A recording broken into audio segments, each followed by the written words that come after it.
Assalamualaikum warahmatullahi wabarakatuh. Perkenalkan diri, nama saya Muhammad Aidil Alif Putra Setiadi dengan NPM 2335 165 16038 dari Universitas Nasional Fakultas Ilmu Sosial dan Ilmu Politik, Program Studi Ilmu Komunikasi. Saya ingin menjelaskan kepada teman-teman apa itu pengertian sosialisasi. Jadi, pengertian sosialisasi adalah sebenarnya merupakan bidang yang mencakupi pemeriksaan mengenai lingkungan, kultural, sosial dari sebuah masyarakat.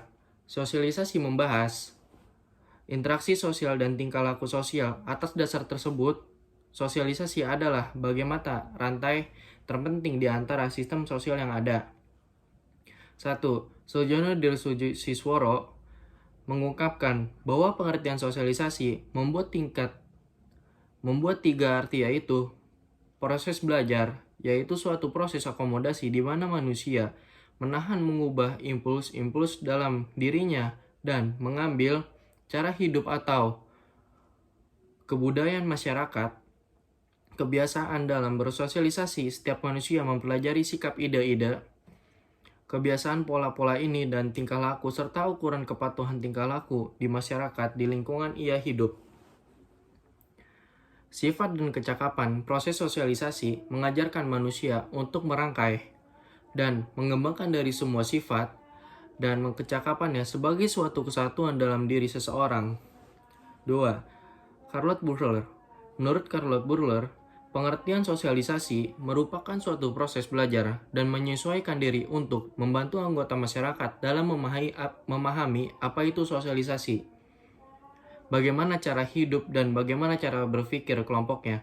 Ia juga berpendapat bahwa sosialisasi adalah bertujuan agar anggota masyarakat dapat berperan atau dalam kelompok tersebut. 3. Peter L. Berger. Menurut Peter L. Berger, pengertian sosialisasi merupakan suatu proses belajar seorang anak untuk menjadi anggota yang berpartisipasi dalam masyarakat. 4. Edward S. Gernberg. Menurut Gernberg, pengertian sosialisasi merupakan suatu proses perubahan dari individu untuk diterima atau sesuai dengan keinginan dari pihak luar. Hal itu bertujuan agar ia dapat ikut serta berpartisipasi secara aktif anggota suatu organisasi. 5. Martin Gibson. Pengertian sosialisasi adalah sebuah aktivitas mewujudkan dan mengintegrasikan dari organisasi demi tujuan organisasi maupun individu.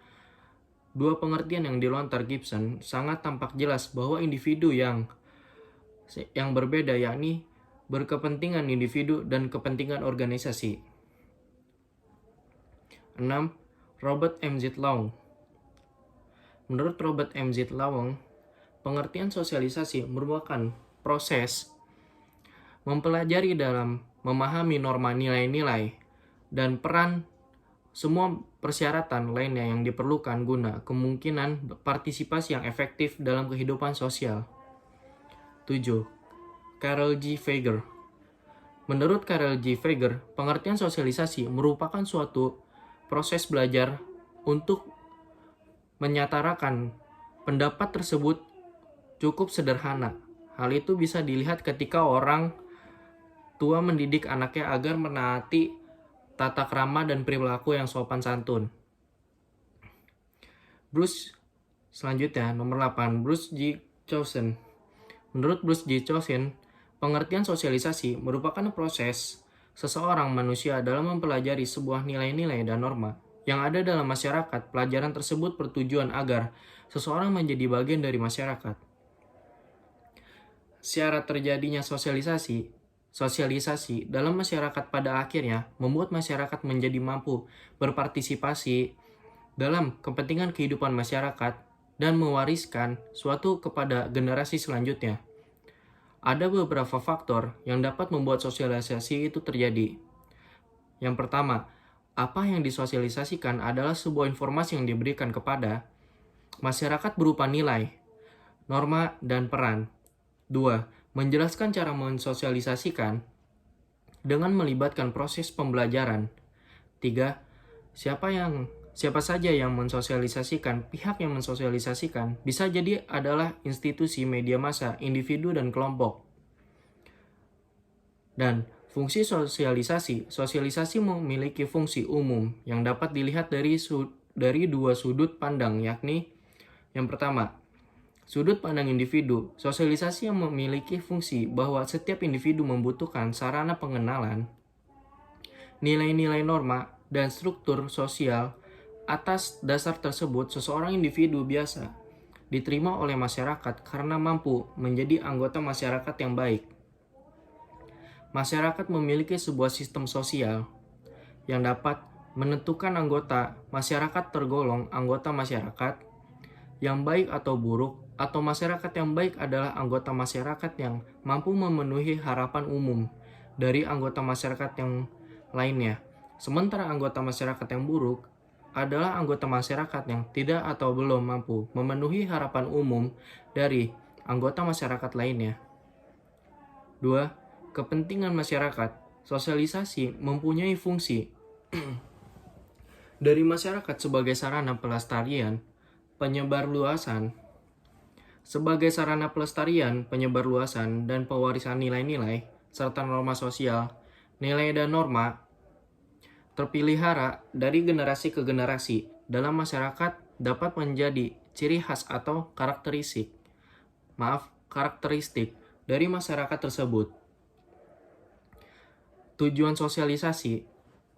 Apabila fungsi sosialisasi dalam sebuah masyarakat sudah berjalan secara signifikan, tujuan sosialisasi dapat terwujud.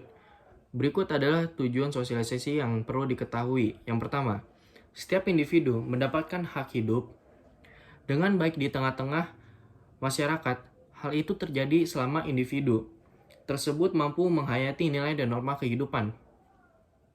Kedua, setiap individu dapat menyesuaikan tingkah lakunya dengan budaya yang dimiliki oleh masyarakat. Individu tersebut berarti sudah bisa dikatakan memenuhi harapan masyarakat dalam lingkup masyarakat yang terikat kuat dengan budaya. Anggota masyarakat harus bisa mengaplikasikannya sebagai perilaku dan kebiasaannya. 3. Setiap individu dapat menyadari dan memahami peran dan posisi dalam masyarakat. Hal itu akan membuat individu tersebut dapat berperan aktif dan positif dalam kehidupan sehari-hari. Keempat, setiap individu mampu menjadi anggota masyarakat yang baik sesuai nilai dan norma dari masyarakat. 5. Keutuhan masyarakat bakal terwujud dan selalu terpelihara apabila setiap anggota masyarakat memiliki berinteraksi. Yang baik, interaksi yang baik adalah interaksi yang berdasarkan pada pemenuhan peran masing-masing sebagai sesama anggota masyarakat. Agen sosialisasi. Mengacu pada pengertian sosialisasi dapat terjadi apabila memiliki perantara atau media perantara itu biasanya disebut sebagai agen sosialisasi. Berikut ini adalah 4 agen sosialisasi. Yang pertama, keluarga. Media sosialisasi yang pertama kali diterima oleh setiap individu adalah keluarga. Interaksi dalam keluarga yang biasanya terjadi dari ayah, ibu, saudara, dan lain-lain merupakan tempat yang tepat untuk individu dalam mengenal dunia sekitarnya. Contoh sosialisasi di keluarga bisa dilihat ketika makan malam bersama, ketika menonton TV bersama, hingga ketika diskusi keluarga ataupun sedang bercengkerama dengan keluarga. Itu cenderung menyampaikan hal yang perlu diketahui oleh anak-anaknya seperti nasihat atau arahan tentang cara berperilaku di sekolah maupun di masyarakat. 2. Teman. Setelah keluarga, proses sosialisasi terjadi melalui jalinan pertemanan. Interaksi anak-anak bersama teman sebayanya dapat menjadikan proses sosialisasi yang mana interaksi tersebut dapat membuat anak sekaligus temannya dapat mempelajari nilai dan norma yang baru. Contohnya sosialisasi yang sering terjadi di lingkungan pertemanan seperti bermain, bercanda, bekerja sama, dan lain sebagainya. 3. Sekolah. Setelah individu mengalami pertumbuhan, ia akan dihadapkan pada tempat sosialisasi yang lebih besar, yaitu lembaga pendidikan atau sekolah. Lembaga pendidikan merupakan tempat yang memberikan pengaruh paling besar dalam bersosialisasi bagi semua orang. Sekolah memiliki tempat dan lingkungan yang sangat mendukung bagi semua orang untuk belajar dan melatih keterampilan, kemandiriannya, dan naluri dirinya. Selain itu, interaksi di sekolah yang sangat kuat membuat sosialisasi ini memberikan dampak yang sangat besar bagi hidup individu di masa yang akan datang. Contoh sosialisasi yang terjadi di sekolah yaitu seorang guru yang berinteraksi dengan para siswa dalam kegiatan belajar mengajar. Tidak hanya itu, sosialisasi juga sering terjadi ketika para siswa bertanya pada guru atau mengungkapkan pendapat kepada guru saat di pelajaran sekolah tersebut. Banyak informasi yang tercipta baik itu dari media massa maupun dari media sosial seperti Instagram, Twitter, atau YouTube, TikTok, dan lainnya sebagai terbukti sangat dinikmati oleh para generasi muda dan beberapa generasi tua yang masih melek teknologi. Namun melimpahnya berita bisa menjadi baik dan juga bisa menjadi buruk. Oleh karena itu, sangat perlu kebijaksanaan untuk menggunakan sebuah media.